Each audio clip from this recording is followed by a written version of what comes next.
I know in 5 or 10 years' time, when I look back on 2007, there's not too many things that I'll actually remember about what happened in the year.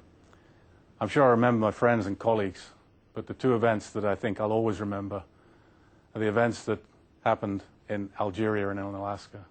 In Algeria, we had somebody killed in an incident involving severe weather conditions. But it was the incident in Alaska on September the 29th that probably hurt me the most, because it was an absolute repeat of what happened in Nigeria in December 2005. The video that you're going to watch gives you the events and background around the tragedies. We need to be constantly vigilant. I know that you all treat safety as an extremely serious issue. What I would say, and you may have heard this before, is you need to treat every safety meeting you attend as if your life depends on it, because actually it really does. I know that we're all human, and I know that we all make mistakes, but this is an area of the business that we can't actually afford any mistakes.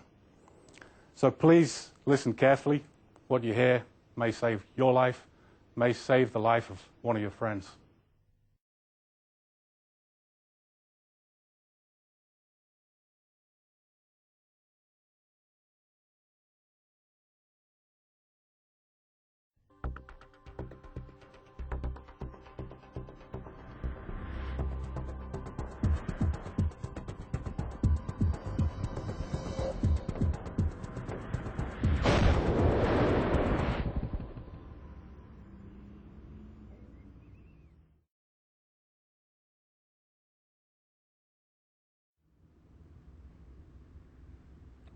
He'll be all right, though, won't he?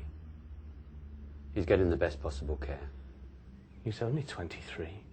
Yeah, I know. Do you think he'll be okay? Look, I'm not a doctor. But you've seen things like this before, haven't you? I've seen accidents. Yeah, but you saw what it did to him. I saw. But they can do amazing things, can't they? We'll just have to wait and see. It's all we can do. He'll be back at work next week. Don't you think? Yeah. Yeah. Look, there'll be an investigation. I suppose so. You saw what happened. Yes. Come on, Brian. Sorry, I was just thinking how ordinary it all was. What was? Everything. Until...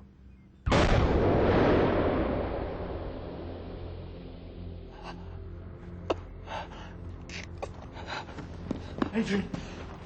Adrian! Hang on. Hang on, mate. I'll get help.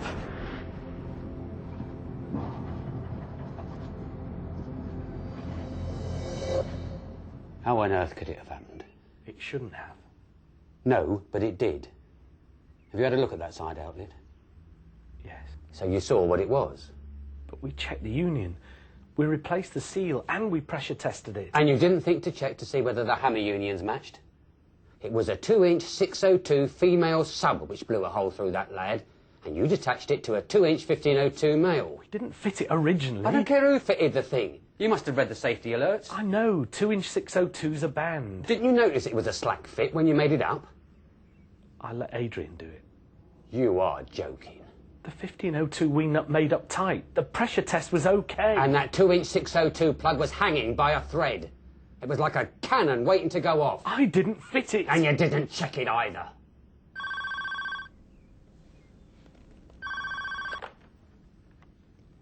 Hello. Right. Oh, no. Please, no.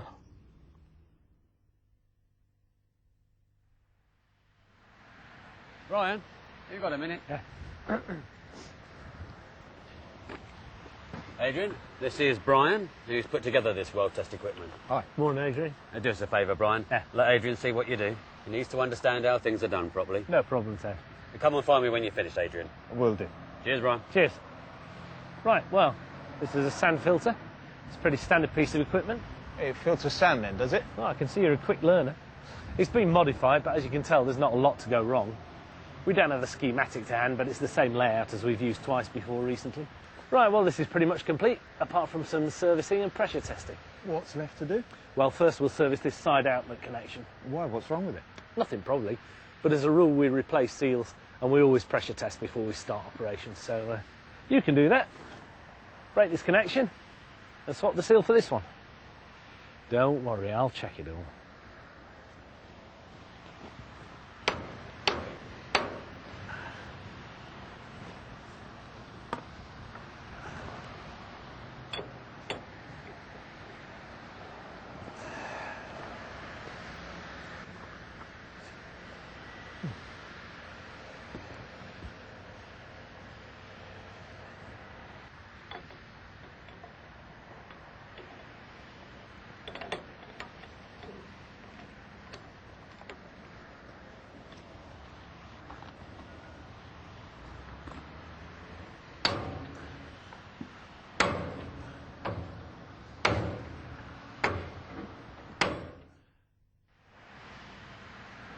Right, all we need to do now is run it up to 5,000 psi and make sure nothing leaks. My tip?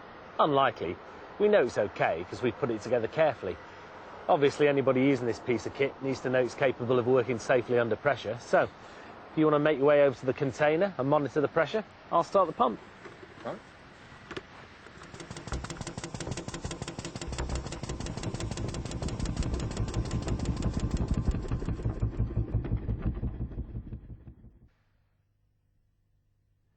Right, lads. Pre-job safety meeting. Ryan, do you want to kick things off? Yep. After the inspection, we made good all those things which we'd identified as potentially hazardous. You've got the list there. Yeah, and I'm happy with that. Nothing in the testing raised any concerns. No leaks? No. I've seen some dodgy kit in my time, but I know this sand filter's been well maintained, so that's good news to start with. I was slightly worried about several trip hazards and pipe runs, but Adrian's done some very good work with the barriers. Good. Adrian, you see why we take such trouble making sure we're running a safe operation here? I hadn't realised. Okay, gents, we're about to open up the well. Any questions? I'm happy. Adrian, you okay? I'm clear.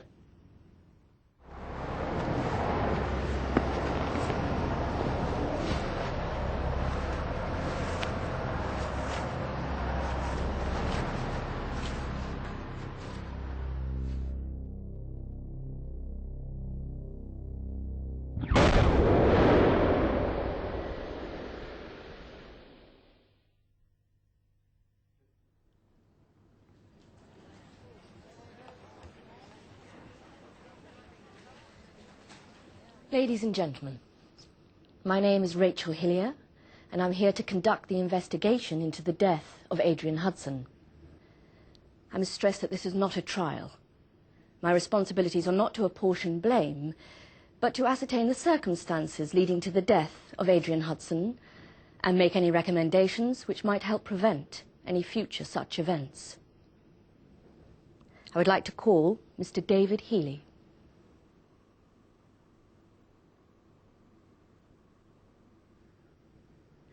Mr. Healy, you are an independent safety consultant. That's correct. You have studied this incident and visited the site. Yes. Could you explain what caused the injuries to Mr. Hudson? He stood directly in front of a side outlet. As he closed the top valve, the female 2-inch 602 plug failed catastrophically and struck him in the lower abdomen.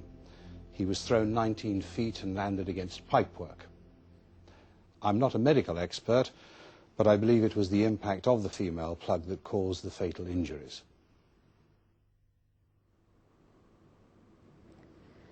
Mr. Jameson, you were the site supervisor, That's right. and Adrian Hudson worked for you? He did certain days at college. But when he was on site, you were his supervisor. Yes.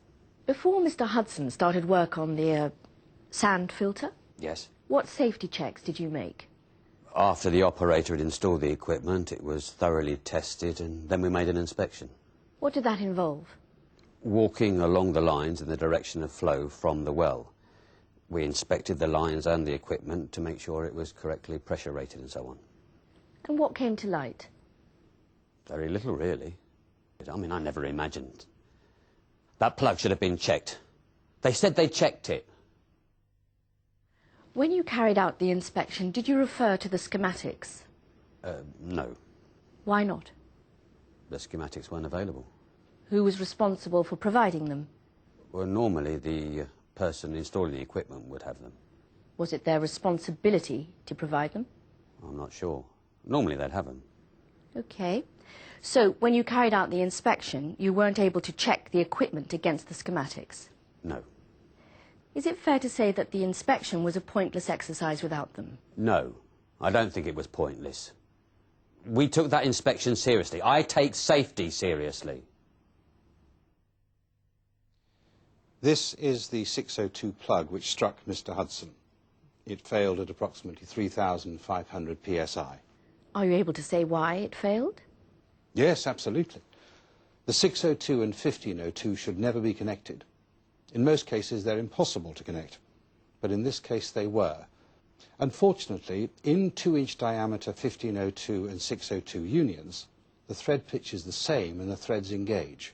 So, are you saying that someone connecting the 2-inch 602 and the 2-inch 1502 would not know there was a problem? I can best demonstrate using this plastic model. This is a 2-inch 1502 male union. This is a 2-inch 1502 female union. As you can see, the fit is very snug. Now, if I try to connect the 2-inch 602, it does engage, but loosely, until it bites. The threads of these unions are the same, but a different diameter. The easiest way to differentiate between them is to use a go, no-go ring. On the 602. Can you explain why it is so dangerous to connect these two different unions? The pressure rating is very significantly reduced. Under pressure, it's likely to fail catastrophically. We have been told that the side outlet hammer union had been fitted with an incorrect female sub, Yes. a 2-inch 602. Yes. Did you know that these fittings are actually banned in Shell? I did know that. But I didn't know it was a 602. It wasn't obvious. But in the process of installing a piece of equipment, isn't it your responsibility to check that all the parts are correct? Yes. But it shouldn't have been shipped to me like that. Is it reasonable when commissioning a new rig-up to check every single item? In my opinion, yes. Shell has a process called walking the lines prior to pressure testing, which basically entails checking every single item in the line. Would a visual inspection have prevented this incident? It depends on the skill of the person carrying out the inspection. Would you have recognised that the wrong pressure-rated plug had been installed? If for some reason I couldn't identify a part number, I'd ask for the connection to be taken apart and checked. That's what we use the go, no-go rings for. In your view, Mr. Healy, how many of these 602 fittings are still in use worldwide? That's impossible to know. But these hammer unions have been in use for at least 50 years. There may be many still in circulation or mounted on vessels. So in theory, an accident like this could happen again? I'd go further than that. Without the most extreme diligence, I'd say it could easily happen again.